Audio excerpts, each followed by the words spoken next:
your name? Beneficiary. Oh, he done this before. What's his name?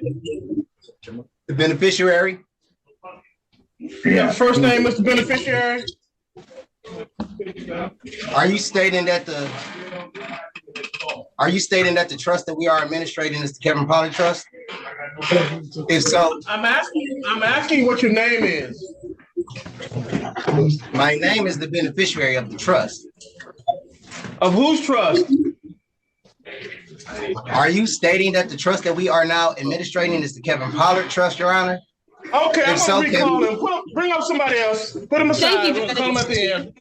Sir, is your name the beneficiary, Kevin Teron Anthony Pollard? Yes or no? I'm the beneficiary of the trust, Your Honor. Are you stating that the trust that we are now administrating is the Kevin Pollard Trust?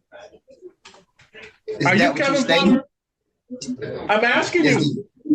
Is the trust that we are now administrating? Sir, I ask the questions here. You give me yes or no answers.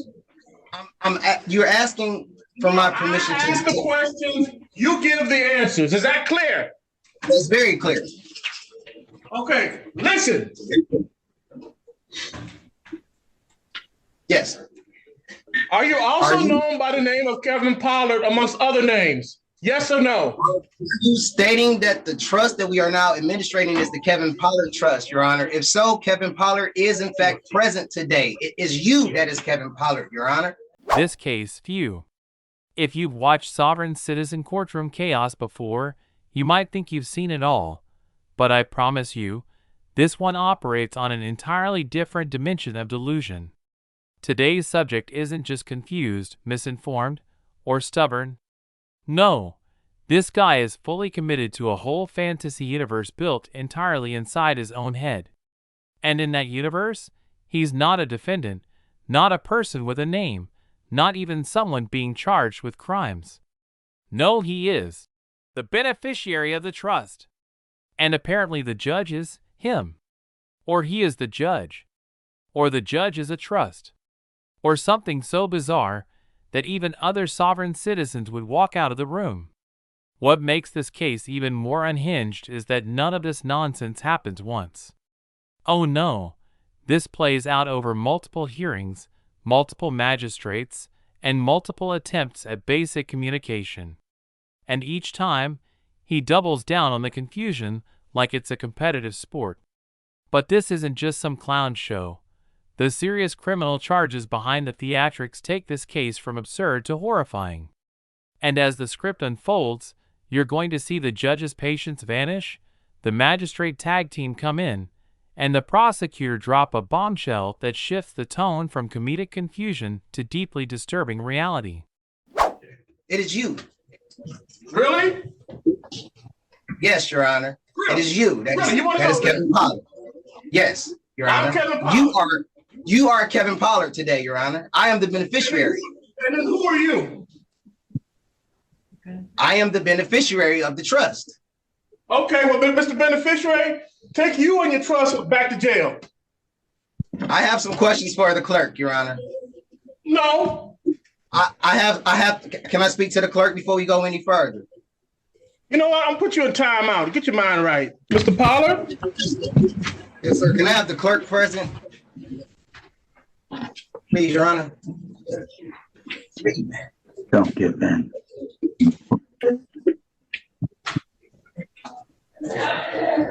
Please have the clerk present in a Zoom meeting. You know what? If you answer my questions, I'll consider it. Okay. What's the question? What's your name? The beneficiary. All right, Mr. Beneficiary, put you back in timeout. All right, beneficiary. I'm going to give you another chance in front of another magistrate. At this point, you can practically see the judge's patience dissolving in real time.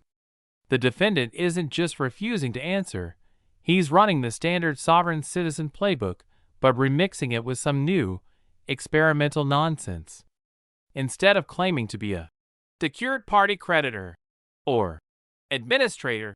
He's decided he is only the beneficiary, which in his mind means the court has no authority over him. But here's the real twist. He's not using it to dodge responsibility. He's trying to flip the script entirely by insisting that the judge is actually the person on trial. That's a level of delusion so advanced it deserves its own documentary. What we're seeing is a judge desperately trying to anchor the conversation in reality, while the defendant continues sailing full speed into a fantasy world where legal terminology is just made-up magic words. This is where chaos officially begins.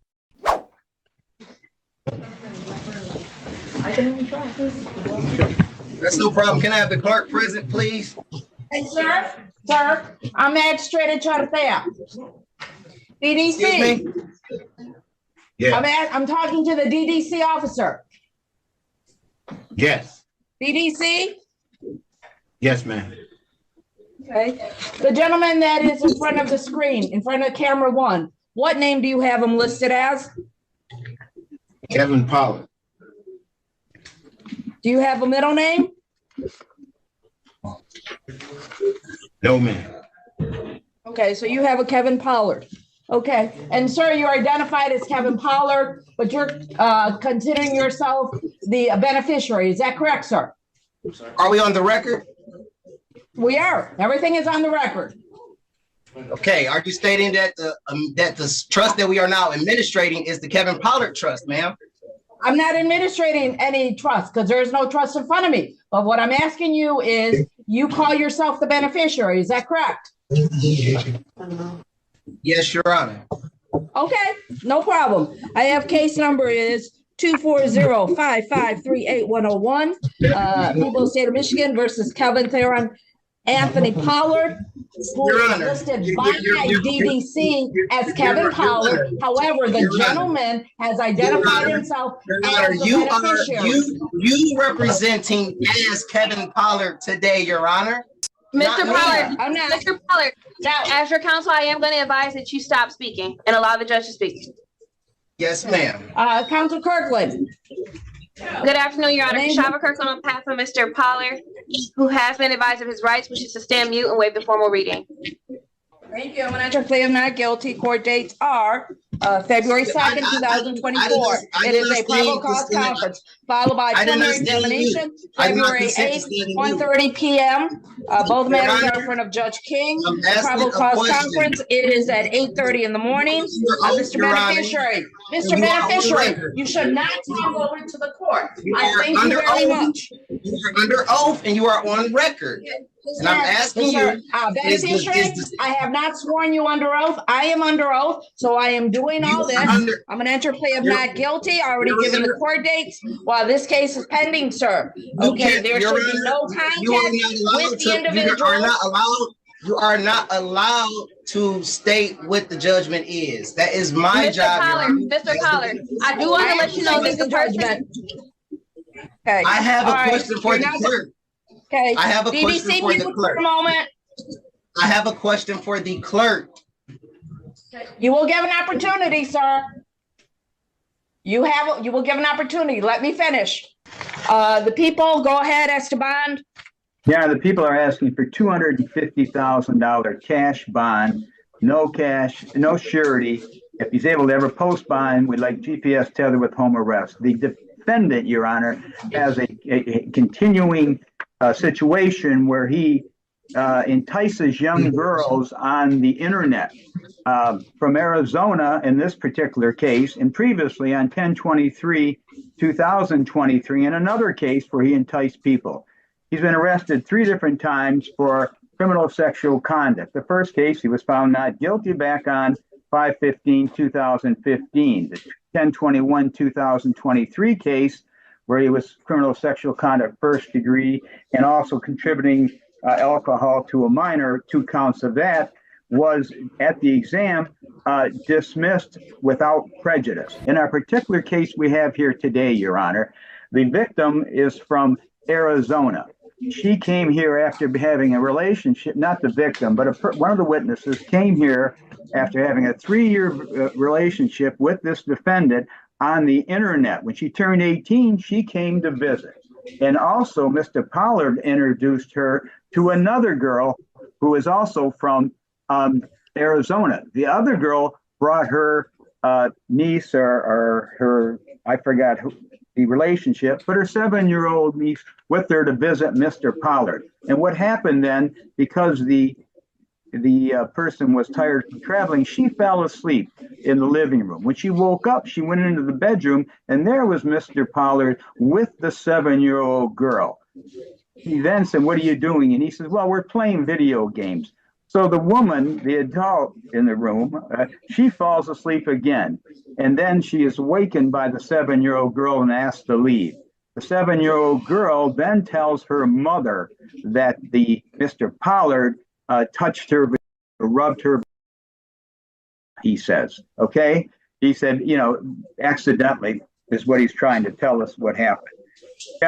The situation is she's told, the 7-year-old child has told TED Talk that he did this. He's told Protective Services that he did this.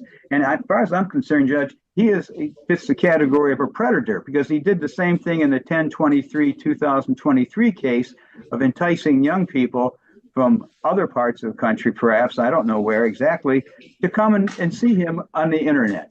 So we're asking for $250,000 cash bond, no surety, and GPS tether if he's ever be able to post bond, Your Honor. Thank you. Kindergarten. This is an arraignment, one of the most straightforward parts of the legal process. But what's wild here is that the magistrate is genuinely trying to communicate, giving chance after chance, and even offering concessions if the defendant will just give a single normal answer. Instead, the man keeps rebooting like a malfunctioning NPC whose dialogue script is stuck on one infinite loop. Are you stating the trust? It's not just uncooperative. It's strategic nonsense meant to derail the proceeding. But what's even more interesting is what comes next. Instead of escalating, the court switches to a second magistrate like a tag team. And that alone tells you how far off the rails this has gone. They don't call in backup unless things are really spiraling. For understanding the seriousness of these charges for a 10% bond if this court is not inclined to do a high personal bond. So one, I know the bulk of Brother Counsel's argument was this dismissed case from last year. I'd ask that this court sentence him based on these allegations and the facts and details surrounding this case. This is a 2020 case. And the woman that he met was 20 years old, or that came to see him was a 20-year-old woman, was not an underage woman. And the allegation is that she brought her, I believe, goddaughter to the home. Now, there are different variations because a couple different stories are told as to what occurred there. But Mr. Pollard has maintained that he did not sexually assault the little girl.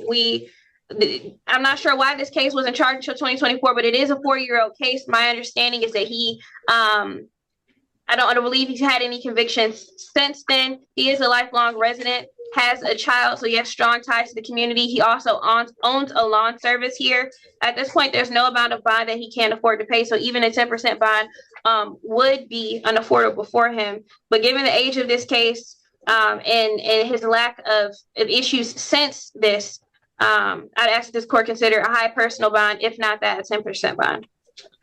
Thank you. I've heard the representations from both sides in this particular matter in reference to the beneficiary who is listed by the court or by DDC as Kevin Pollard, is that in this particular matter, even though this is from 2020, okay, there was a forensic interview, Kids Talk, with the victim, and she disclosed that she was touched by the defendant and that he rubbed her with his hand.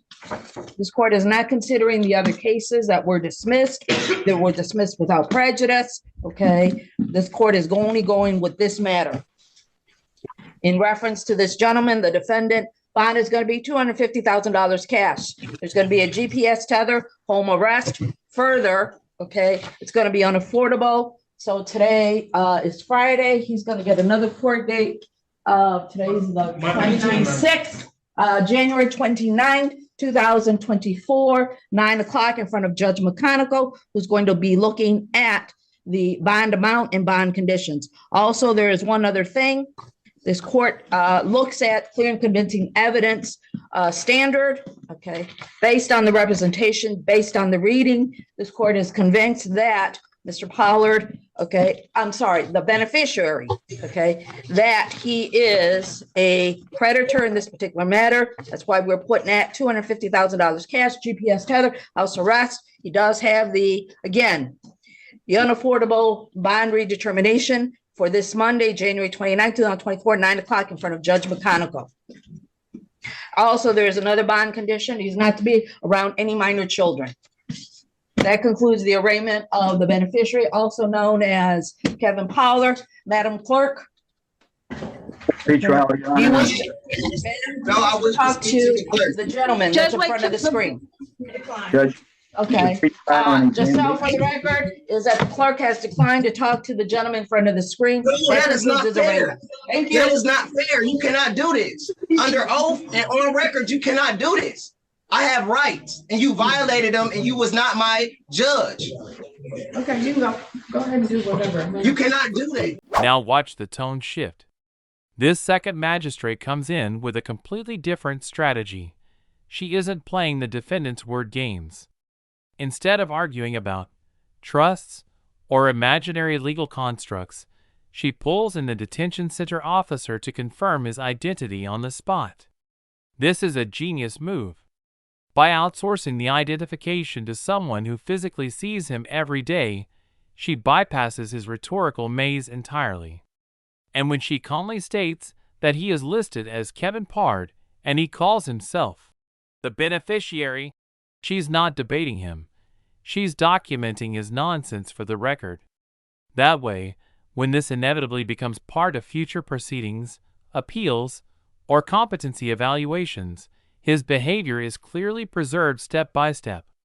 It's firm, strategic, and exactly what this kind of situation requires. What were the dates? February 2nd, February 8th.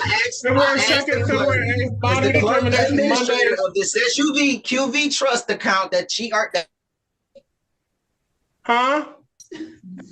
What you say? Yes, okay. What is the bond for your client? Is it 250? Cash, that's correct. Argument. Judge, my client's 38 years of age. He's on Social Security disability, Judge. I don't see any criminal history for Mr. Pollard, Your Honor. He lives in the city, does have a child. Your Honor, this alleged incident occurred back in 2020. So it's some 4 years ago. You know, obviously, you know, it's a serious case, obviously. But it's 4 years old, Judge. He has no priors. I'm asking respectfully for a reduction in bond. The bond is $250,000 cash. Judge, I know the court will impose a GPS tether. I already know that, Judge. My client, in fact, Judge, he has a tether already on. He has a tether already on. Let me be clear about that. There's a misdemeanor, and I apologize, Judge, if I said something wrong initially. There's a misdemeanor that he has the tether for, so it's a misdemeanor. Okay. You know, Your Honor, and he does a lawn care service, so he does have some work that he does, but the court doesn't have to worry about tether. I'm just asking for a reduction in bond to either a high part, some type of 10% bond. I think 250,000, Judge, is excessive. Thank you. Okay. Mr. Prosecutor. Judge, the defendant on the screen today in the top left, he's being charged with sexually assaulting a 7-year-old. The assault allegedly happened at his house in his bed. Your Honor, this is an individual who allegedly is self-proclaimed part of the tribe of Judah. This is also an individual that I actually had the opportunity to watch the arraignment regarding the defendant in this case, gave the magistrate such a hard time that multiple magistrates actually ended up having to handle the matter because he wouldn't give up his name. Finally, the adult supervision arrives. Defense counsel immediately instructs him to stop talking, which is exactly what any competent attorney would do when a client is actively sabotaging themselves in real time. The judge enters a not guilty plea on his behalf, sets dates, and tries to restore order.